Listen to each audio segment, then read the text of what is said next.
Praise the lord. మన ప్రభును ప్రియ రక్షకుడైన యేసుక్రీస్తు ప్రభుల వారి శ్రేష్టమైన శక్తి కలిగిన నామములో నిండు మనసుతో మీకు అందరికీ శుభాలు వందనాలు తెలియజేస్తున్నాను.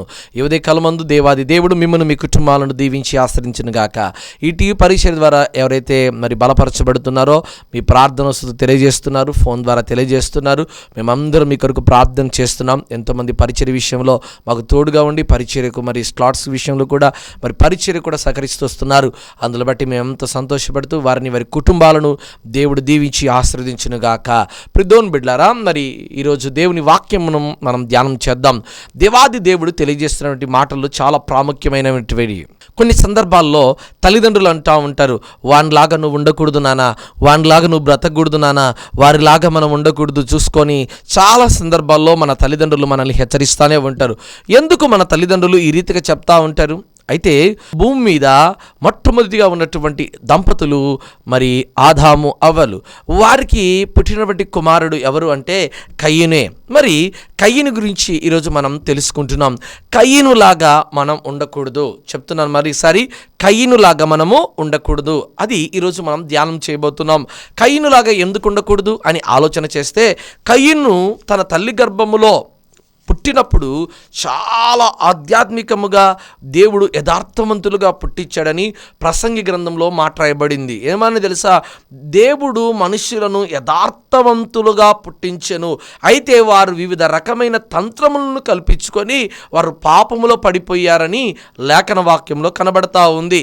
అయితే అవ్వ ఏ రీతిగా గర్భములో మొదటిగా కయీను కడుపులో పడినప్పుడు ఆ తల్లి ఏమని సెలవిస్తుందో దేవుని వాక్యం చదువుదాం. ఒకసారి చూద్దాం. ఆదికాండం 4వ అధ్యాయం 1వ మాటను చదువుతున్నాం. ఆదాము తన భార్య అయిన అవ్వను కూడినప్పుడు ఆమె గర్భవతి అయి కయీనును కని, యెహోవా దయ వలన నేను ఒక మనుషుణ్ణి సంపాదించుకున్నాను. చూడండి, కయీను ఎవరి ద్వారా వచ్చాడంటే దేవుని దయ ద్వారా ఒక చక్కటి బిడ్డ నా గర్భంలో పుడుతున్నాడని ఆ తల్లి అంటే అవ్వ అనుకుంటుంది. ఆదాము అవ్వల మొదటి కుమారుడు ఎవరంటే కయీనే, అంటే తొలి కుమారుడు, జ్యేష్ఠ కుమారుడు కయీనే. అలాంటి కయీను ఎందుకు ఇలా నడుచుకున్నాడు, ఎందుకు ఇలా పడిపోయాడు? ఆలోచన చేయండి ప్రిదోన్ బిడ్లారా. తల్లి గర్భం ధరించినప్పుడు ఆ తల్లి అనుకుంటుంది, ఎన్నో కలలు కంటా ఉంటుంది. ఆ బిడ్డ కడుపులో ఉన్నప్పుడు తన చేతులు తన కడుపు మీద పెట్టుకొని, నానా నువ్వు గొప్పవాడివి కావాలి, నువ్వు దీవించబడాలని ప్రతి తల్లి ఆ బిడ్డ విషయంలో ఎన్నో కలలు కని ఉంటుంది, ఎన్నో ఆలోచనలు చేసి ఉంటుంది. నిజంగా ఆ బిడ్డ ఇలాగ నడుచుకుంటాడని, ఇలాంటి వైఖరి, ఇలాంటి తలంపులు ఒకవేళ నీలో ఉన్నాయని సంగతి ఆ తల్లి గర్భంలో ఉన్నప్పుడు తెలిస్తే నిజంగా నిన్ను కనేది కాదేమో. ఈరోజు చాలామంది కుమారులు వారి తల్లిదండ్రులకు అపకీర్తి తెచ్చేవారిగా ఉన్నారు. 10 ఆజ్ఞల్లో చాలా ప్రాముఖ్యమైన ఆజ్ఞ కూడా మరొకటి ఉంది, అదే నీ తల్లిని నీ తండ్రిని సన్మానించమని. అలాంటి కయీను ఎందుకు ఇంత పాపానికి విడిగట్టాడు? ఎందుకు 7 ప్రతిదండన తెచ్చుకొని తన మరణాన్ని తెచ్చుకుంటున్నాడు? ఎందుకు ఇంత శాపగ్రస్తుడైపోయాడు? ప్రిదోన్ బిడ్లారా, దేవుడు మనుషులను పుట్టించినప్పుడు యథార్థవంతులుగా పుట్టించారట కదా. ఈరోజు యథార్థత ఏమైపోయింది? మొదటగా నీలో ఉన్నటువంటి యథార్థత బాగుండేది, మొదట్లో రక్షణ పొందినప్పుడు బాగుండేవాడివి. కానీ రాను రాను నువ్వు ఏమైపోయావంటే నీ యొక్క ఆలోచన విధానం నీ తలంపులు అన్నీ కూడా పాపములోకి దినదినము దిగిపోతానే ఉన్నాయి. అలాంటి స్థితే కయీనులో కనబడతా ఉంది. అవ్వ అంటుంది, ఇదిగో యెహోవా దయ వలన నేను ఒక బిడ్డను సంపాదించుకున్నాను. నిజంగా గర్భఫలం దేవుడిచ్చే బహుమానమే కదా. అలాంటి కయీను గర్భంలో పడినప్పుడు ఆ తల్లి ఎన్ని కలలు కనింటదో ఆ కలలు నెరవేర్చేవాడిగా కయీను ఉంటున్నాడా లేదా అని ఆలోచన చేస్తే ఆయన లేడండి, ఆయన లేడు.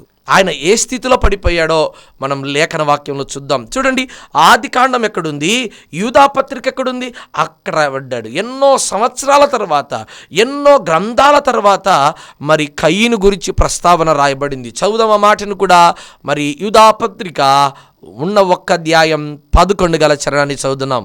అయ్యో వారికి శ్రమ, వారు కయీను నడిచిన మార్గమున నడిచిరి. అంటే కయీను నడిచినటువంటి మార్గం సరైన మార్గము కాదు. మొదటిది మార్గం సరైనది ఉండాల. చూడండి, దేవుడు హనోకు దేవునితో నడిచెను అనే మాట కనబడతా ఉంది.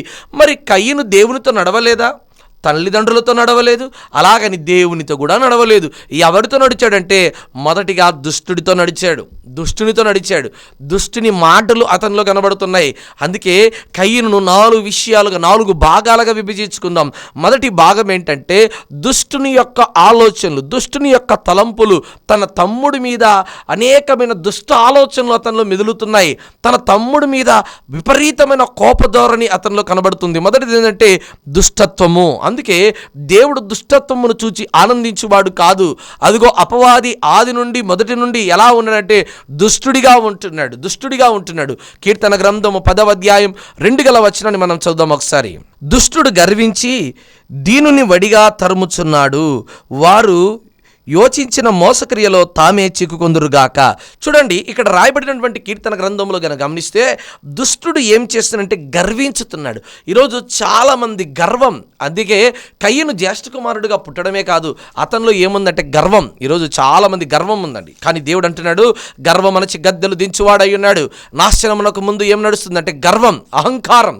అపవాదికి, దుష్టునికి తను తానే గర్వించాడు, తను తాను మురిసిపోయాడు, తను ఏదో గొప్పగా అనుకున్నాడు. అందుకే మొదట్లో నీలో ఏముండకూడదు అంటే గర్వము. కయీను నడిచిన మార్గం ఏంటంటే మొదటిగా గర్వం. దుష్టునికి ఏముంటుందంటే గర్వం, నేనే అహంకారం, లెక్క చేయడెవరిని. కయీనులో ఉన్నటువంటి మరొకటి ఏంటంటే దుష్టుడుగా ఉన్నాడు, గర్విస్తున్నాడు. అదే సామెత గ్రంథంలో 17వ అధ్యాయం 23వ వచనాన్ని చదువుతున్నాం ప్రియమైన బిడ్డలారా. న్యాయ విధులను చెరుపుటకే దుష్టుడు ఒడిలో నుండి లంచము పుచ్చుకొను. న్యాయ విధులను చెరిపేశాడు. కయీను దేవునికి అర్పణ తీసుకొచ్చాడు, హేబేలు దేవునికి అర్పణ తీసుకొచ్చాడు. అయితే అక్కడ ఏం చెరిపేశాడంటే న్యాయాన్ని, ధర్మాన్ని విడిచిపెట్టాడు. ఎలా వదిలేశాడంటే తన తమ్ముని యొక్క అర్పణను దేవుడు అంగీకరించాడని చెప్పి అతడికి విపరీతమైనటువంటి కోపం వచ్చేస్తూ ఉంది. న్యాయాన్ని పక్కన పెట్టాడు. తన తమ్ముని మీద పడి దుమ్మిగా పడి కొట్టి చంపేస్తున్నట్టు స్థితి కనబడతా ఉంది. ఎందుకు ప్రియమైన బిడ్డలారా? అతనిలో దుష్ట లక్షణాలు పెరిగిపోతున్నాయి. దుష్టుడు ఏం చేస్తాడంటే ఒకరి మీద దొమ్మిగా పడి కొట్టి చంపేవాడు. దుష్టుడు ఎప్పుడెప్పుడు ఎవరిని నాశనం చేద్దామా, మొదటిది ఇతరులను నాశనం చేస్తాడు, లేదంటే తనను తానే వాడే నాశనం చేసుకుంటాడు. మరి ఇతరులను నాశనం చేసేవాడిగా ఉన్నావా, లేకపోతే నిన్ను నువ్వే నాశనం చేసుకునే స్థితిలో ఉన్నావా? నువ్వు ఎవరినైనా నాశనం చేయాలని తలంపు కనుక నీలో ఉంటే మొదటిగా నువ్వే నాశనం అవుతావు. అందుకే ప్రసంగ గ్రంథంలో ఒక మాట ఉంది, గొయ్యి తీసిన వాడు తానే పడును అని. గొయ్యి ఎవడైతే తీస్తాడో వాడే పడతాడు. అందులో ఎవడు తీయాల్సిన అవసరం లేదు. తీసిన గొయ్యిలో వాడే పడతాడు. కయీను ఏ కోపంతోనూ, ఏ పగతోనూ, ఇదిగో కలహముతోనూ ఏ రీతిగా హేబేలు మీద పడి చంపాడో అదే తలంపులు అతనికి చుట్టుకున్నాయి, అదే ధోరణి అతనికి వచ్చేసింది. కాబట్టి మొదటిగా కయీనులో ఏముందంటే దుష్టుని యొక్క లక్షణాలు. రెండవది క్రియలు చెడ్డవి. ఏం చేయండి? క్రియలు చెడ్డవి. అందుకే చూడండి, మరి ఆదికాండం 4వ అధ్యాయములో 7 మాటను మనం చదివితే అక్కడ కయీను, నువ్వు కోపపుచ్చుకోవడం ఎలా? నువ్వు సత్క్రియ చేసిన ఎడల నీ తల పైకి ఎత్తుకుందువు అంటున్నాడు. అంటే ఏం తెలుసా? క్రియలు లేవు. ముందు క్రియలు ఉంటే కదా నువ్వు సత్క్రియ చేస్తే తల ఎత్తుకుంటావు. ఈరోజు మనం ఏదైనా మంచి క్రియ చేసామంటే ఆటోమేటిక్గా మన తల పైకి ఎత్తబడుతుంది. ఈరోజు కయీను సత్క్రియ చేయలేదు, అందుకే తల దించుకున్నాడు. దేవుని ఎదుట తల దించుకున్నాడు. ఆదామవ్వలకు పుట్టినటువంటి తొలి సంతానమైనటువంటి కయీను ఇదిగో దేవుని దగ్గర, తల్లిదండ్రుల దగ్గర తల దించుకున్నాడు. ఎందుకంటే అతడు తల దించుకునే పని చేశాడు, సత్క్రియ చేయలేదు, మంచి క్రియలు చేయలేదు. మంచి క్రియ చేస్తే ఆటోమేటిక్గా తన తల పైకి ఎత్తబడుతుంది కదా. ఆయన తల పైకి ఎత్తబడుతుంది. ఎందుకు ఆయన తల పైకి ఎత్తబడలేకపోయిందంటే ఆయన సత్క్రియలు లేవు, ఆయనలో మంచి క్రియలు లేవు. ఎప్పుడైతే ఆయనలో మంచి క్రియలు లేవో ఆయన ఏ సత్క్రియను చేయలేకపోయాడు. మొదటిది కయీన్ లాగా ఎందుకు ఉండకూడదంటే కయీన్లో మొదటి లక్షణం దుష్టుని యొక్క లక్షణం. నీకు కూడా దుష్టుని ఆలోచనలు ఉన్నాయేమో. అందుకే కీర్తనాకారుడు మొదటి వచనంలో ఏం రాయబడి తెలుసా? దుష్టుల ఆలోచన చొప్పున నడవక అన్నాడు. మొదటి మాటే దుష్టునితో మొదలుపెట్టాడు. ఎందుకంటే ఆ రీతిగా అనేకమైన దుష్ట ఆలోచనలు, తలంపులు దావీదు భక్తుని ఇబ్బంది పెట్టాయి. కాబట్టి ఈరోజు నువ్వు దుష్టునిగా నడుచుకుంటున్నామో మొదటిగా దుష్ట లక్షణాలు ఇలా ఉండకూడదు. రెండవది క్రియలు. యాకోబు పత్రిక 2వ అధ్యాయం 26 మాటలు చూస్తే క్రియలు లేని విశ్వాసం మృతం అని లేఖన వాక్యం తెలియజేయబడతా ఉంది. క్రియలు మంచి లేవు. కయీనులో మంచి క్రియలు లేవు. మంచి క్రియ ఉంటే తప్పకుండా తల ఎత్తుకునేవాడు. తల ఎందుకు ఎత్తుకోలేకపోతున్నాడంటే అతనిలో సత్క్రియలు లేవు కాబట్టి. ఎప్పుడైతే అతనిలో సత్క్రియలు లేవో అతను ఏం చేయలేడు. తలదించుకున్నాడు.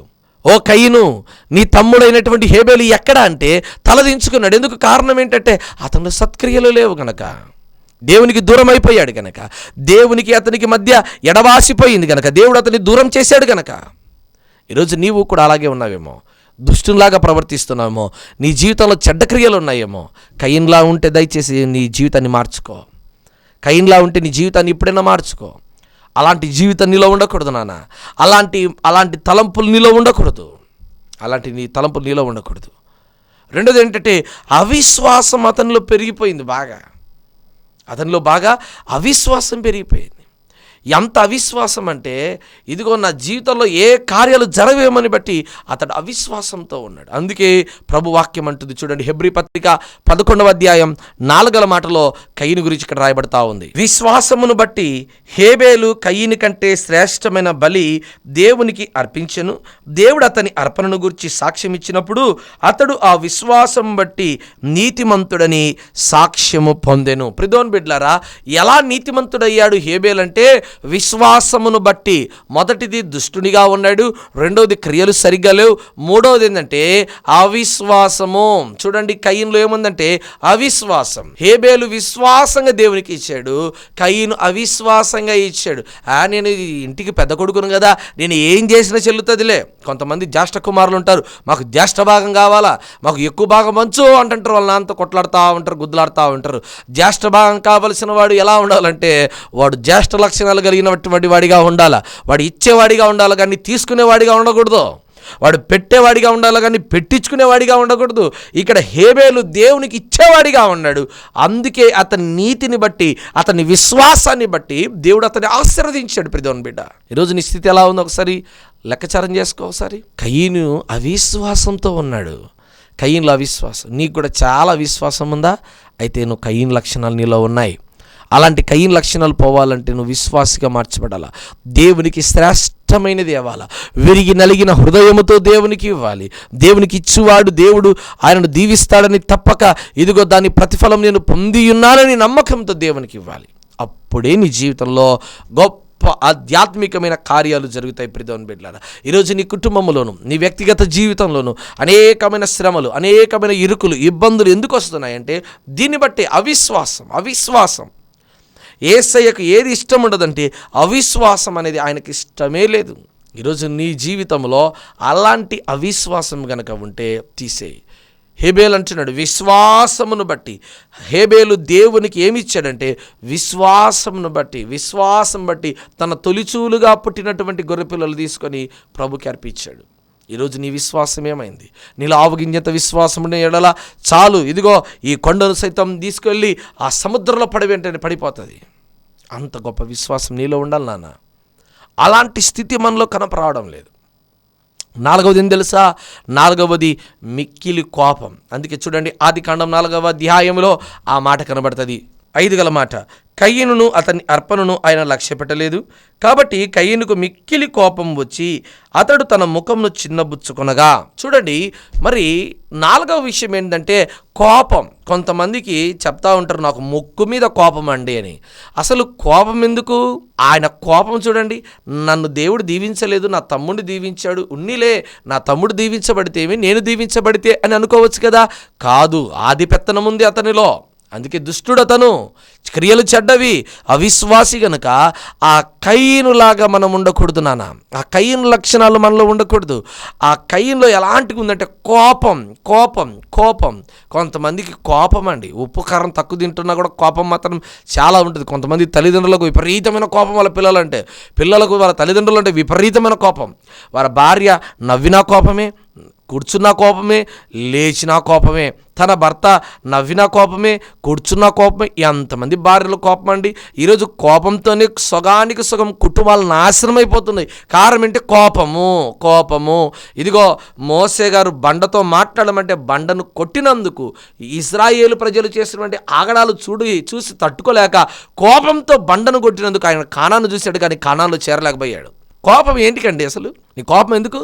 నాకంతేనండి నాకు కోపం అండి అంటే, ప్రభువు మాట తెలుసా నీకు?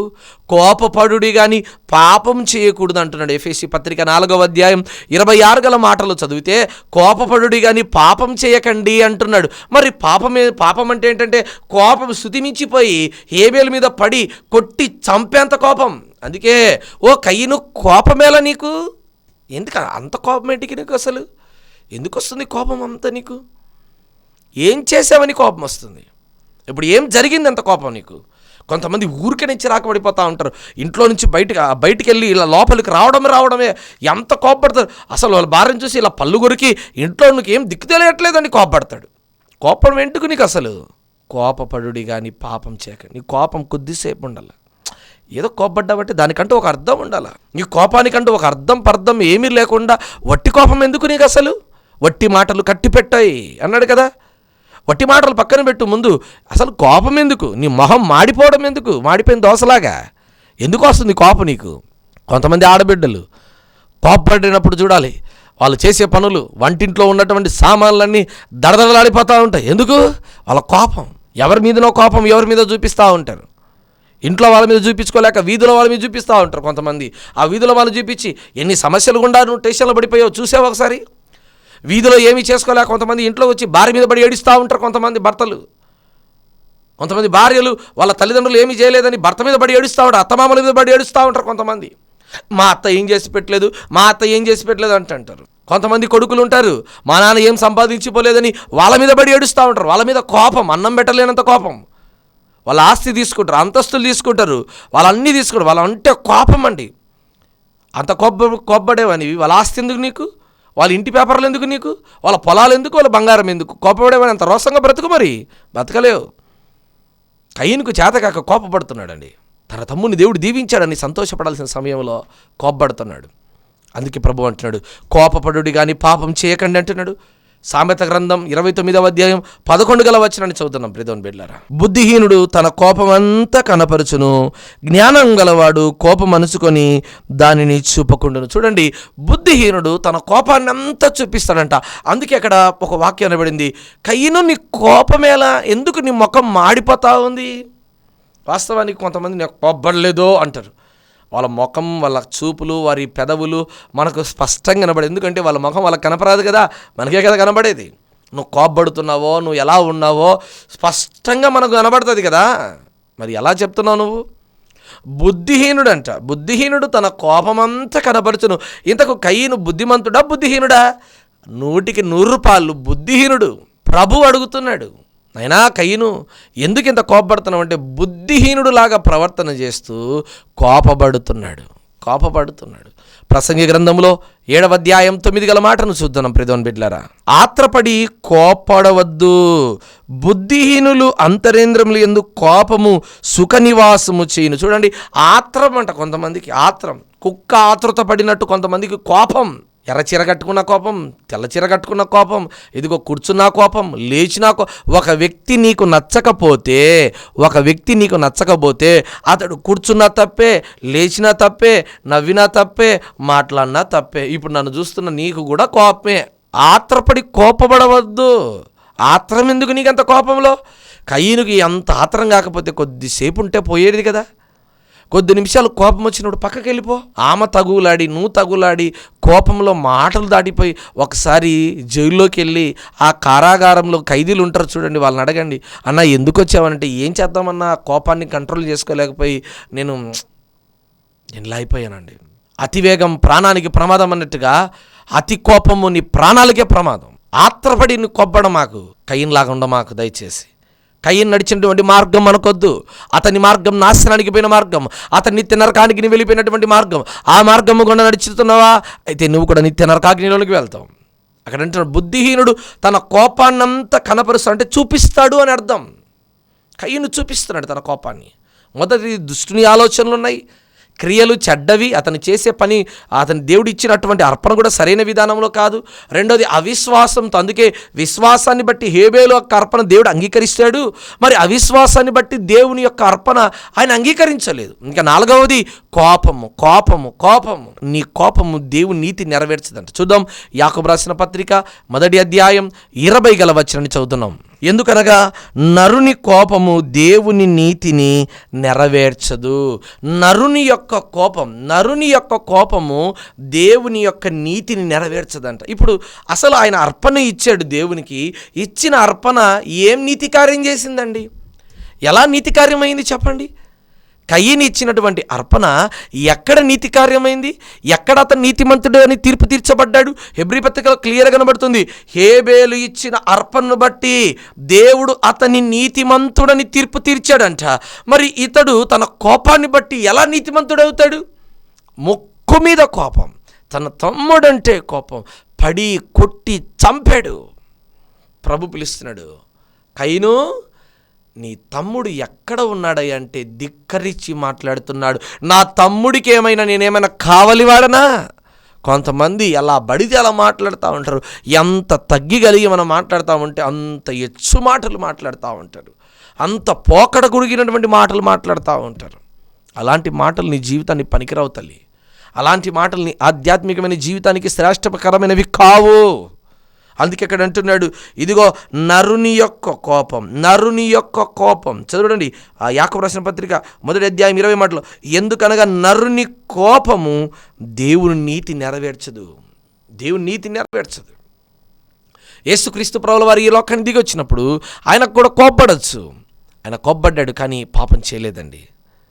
దేవుని మందిరాన్ని పాడు చేస్తూ కోపడ్డాడు. ఈరోజు నీ కోపం ఉందా? ఉండొచ్చు. కష్టపడుతున్నావు, సంపాదిస్తున్నావు, నీ బిడ్డలు ఏదైనా పాడు చేస్తే కోప్పడు, కానీ పాపం చేయమాకు, కొట్టి చంపమాకు. జైల్లోకి వెళ్ళి చూడు ఒకసారి, ఎంతమంది ఖైదీలు వారి జీవితాన్ని నాశనం చేసుకున్నారు. తాగిన మైకంలో, కోపంతో, ఆవేశంతో, ఎవరో ఏదో చెప్పారని చెప్పి దొమ్మిగా వాళ్ళ మీద పడి కొట్టి ఇదిగో సంవత్సరాల తరబడి జీవిత ఖైదు అనుభవించి జైల్లోనే మగ్గిపోతున్నారు. నీకెందుకు కోపం? మొదటిగా నీ దుష్ట లక్షణాలు నీలో తొలగిపోవాలి. రెండవది నీ క్రియలు బాగుండాలి. మూడవది అవిశ్వాసాన్ని తీసేయి. నాలుగవది నీ కోపాన్ని తీసేయి. ఒకవేళ నువ్వు ఈ 4 లక్షణాలు నీ జీవితంలో తీసేయకపోతే తప్పకుండా ఇబ్బంది పడతావు. అందుకే కయీను నడిచినటువంటి మార్గమును మనము నడవక ఆ మార్గము గుండా మనం వెళ్ళకూడదు. వద్దు దయచేసి అంటున్నాడు. ఆ మార్గమే వద్దు. దయచేసి అర్థం చేసుకో ప్రియమైన బిడ్డలారా. 1 యోహాను గారు రాసిన పత్రిక భాగం 3వ అధ్యాయం 12 మాటను చదువుతున్నాం. మనము కయీను వంటి వారమై ఉండరాదు. వాడు దుష్టుని సంబంధి అయి తన సహోదరుని చంపెను. వాడతని ఎందుకు చంపెను? తన క్రియలు చెడ్డవై తన సహోదరుని క్రియలు నీతి గలవై ఉండెను. చూడండి, కయీను ఎందుకంటే కయీనులాగా మనం ఉండకూడదు. మళ్ళీ చూసుకోండి కావాలంటే. ఎంత చక్కటి మాట. 1 యోహాను గారు రాసిన పత్రిక భాగం 3వ అధ్యాయం 12 మాటలో చూడండి ఏమంటున్నాడో. మనము కయీను వంటి వారమై ఉండరాదు. అలా ఉండకూడదు అంటున్నాడంటే ఉంటా అంటావేంటి? దుష్టులాగా ఉండకు, క్రియలు చెడ్డవిగా ఉండకూడదు, అవిశ్వాసం కూడదు, ముఖ్యంగా కోపం ఉండకూడదు. కయీనులాగా మనం ఉండకూడదు. ఎవరిలాగా ఉండాలంటే హేబేలులాగా మనం నడుచుకోవాలి. హేబేలులాగా విశ్వాసంగా ఉండాలి. హేబేలులాగా సాత్వికుడిగానే ఉండాలి. హేబేలులాగా దేవునితో నడవాలి. హేబేలులాగా విశ్వాసంగా దేవునికి మంచి శ్రేష్టమైనటువంటి ఫలములు దేవునికి ఇవ్వాలి. అప్పుడే నువ్వు దీవించబడతావు, అప్పుడే నువ్వు ఆశీర్వదించబడతావు తల్లి. చూడండి కింద అంటున్నాడు మళ్ళీ, వాడు దుష్టుని సంబంధి అయి తన సహోదరుని చంపిన. ఎవడైనా చంపుతాడండి? ఎవడైనా తన తమ్ముని చంపుతాడా? కొంతమందికి పీకల వరకు కోపం, కూతుర్లను బిడ్డలను చంపాలని, తల్లిదండ్రులు చంపితే ఆస్తి వస్తుందని. ఇదిగో వాళ్ళకు తినే అన్నంలో ఇదిగో విషం కలిపి పెట్టేవాళ్ళు. లేకపోతే ఒకనొక సమయంలో చూస్తే ఒకడు పాము తీసుకొని వచ్చి వదిలిపెట్టాడంట ఇంట్లో. వాళ్ళ నాన్న వాళ్ళ అమ్మను కాటేసి చంపేస్తే ఇదిగో ఆస్తి ఎంత నాదవుతుందని. ఎంత దుర్మార్గమైన వాళ్ళండి. తన తల్లిని చంపేవాలని ఒకడు, తన తండ్రిని చంపాలని ఒకడు, ఎల్ఐసి పాలసీల కోసము లేకపోతే మరి ఇతర డబ్బుల కోసము తల్లిదండ్రులు కడతీర్చినటువంటి వాళ్ళు ఎంతమంది ఉన్నారండి ఈ లోకంలో. భయంకరమైనటువంటి చెడ్డకాలంలో మనం నడుస్తున్నాం. ప్రియమైన బిడ్డలారా, అలాంటి స్థితిలో మనం ఉండకూడదు. కయీను నడిచిన మార్గమైన, కయీను లాంటి దుష్ట ఆలోచనలైనా మనలో ఉండకూడదు. వాడదని చంపెను, తన క్రియలు చెడ్డవైనందున. తన క్రియలు చెడ్డవి. చెడు నీలో పెట్టుకొని పక్కనుండి ఎందుకు చెడ్డోడు అంటావు? కొంతమంది ఒప్పుకోరండి. నేను చెడ్డోని అని ఒప్పుకోరు. ఎందుకు తెలుసా? నేను చెడ్డోని కాదు, ఎదుటిగా ఉన్నవాడే చెడ్డోడు, ఎదుటిగా ఉన్నటువంటి వాడే చెడ్డోడు అని పదే అలాగే చెప్తారండి. అలాంటి క్రియలు నీలో ఉంటే తీసేసుకున్నానా? అలాంటి నడవడిక నీకు మంచిది కాదు. అలాంటి పద్ధతి నీకు మంచిది కాదు. ఒకవేళ అట్లాంటి దుష్ట ఆలోచనలు, దుష్ట తలంపులు గనక నీలో ఉంటే దేవుడు నిన్ను ఎంత మాత్రమును క్షమించడు తల్లి. దయచేసి నీ హృదయాన్ని మార్చుకుంటావా? దయచేసి నీ పద్ధతిని మార్చుకుంటావా? దేవుని కొరకు సాక్షిగా బ్రతుకుతావా? దేవునికి ఇష్టడిగా నువ్వు బ్రతుకుతావా? దేవుడు చేసే గొప్ప మేలు నీకు జీవితంలో ఆధ్యాత్మికమైన మేలు నువ్వు పొందుకోవాలంటే కయ్యను నడిచిన మార్గం నడవకూడదు. మొదటిగా దుష్టునిలాగా ఉండకూడదు, క్రియలు చెడ్డవిగా ఉండకూడదు, అవిశ్వాసంగా ఉండకూడదు. నీలో ఉన్నటువంటి కోపాన్ని తీసేసేయి, నీలో ఉన్న కోపాన్ని తీసేసాయి. ఎందుకు? దేవుడు ఆది కాండములో ఆయన మొదటిగా పుట్టినటువంటి తొలిచూలు కుమారుడిగా ఉన్నాడు కదా. ఆ జ్యేష్ఠ కుమారుడిగా ఉన్నటువంటి అతన్ని ఇదిగో యోహాను పత్రికలో రాయించాడు.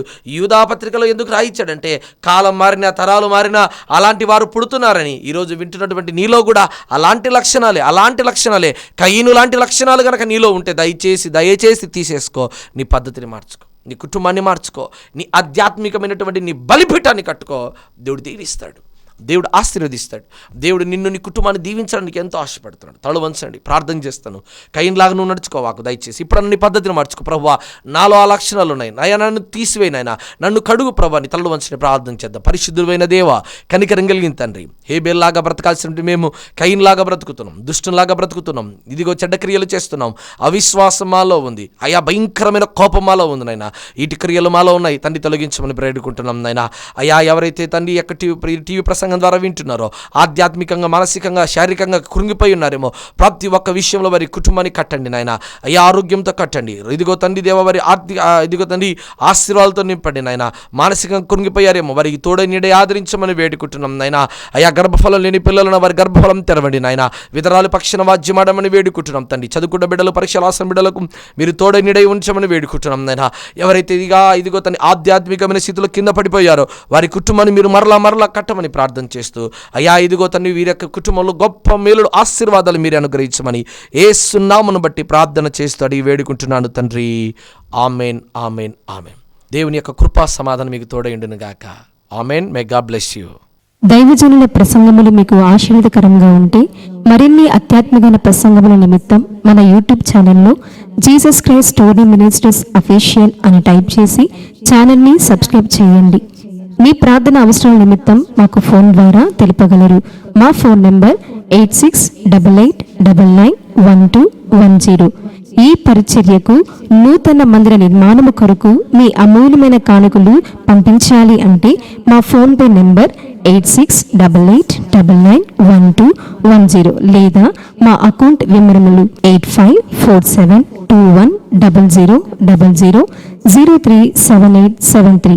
IFC code DBSS0IN0547. దేవుడు మిమ్మును మీ కుటుంబమును దీవించునుగాక. ఆమేన్.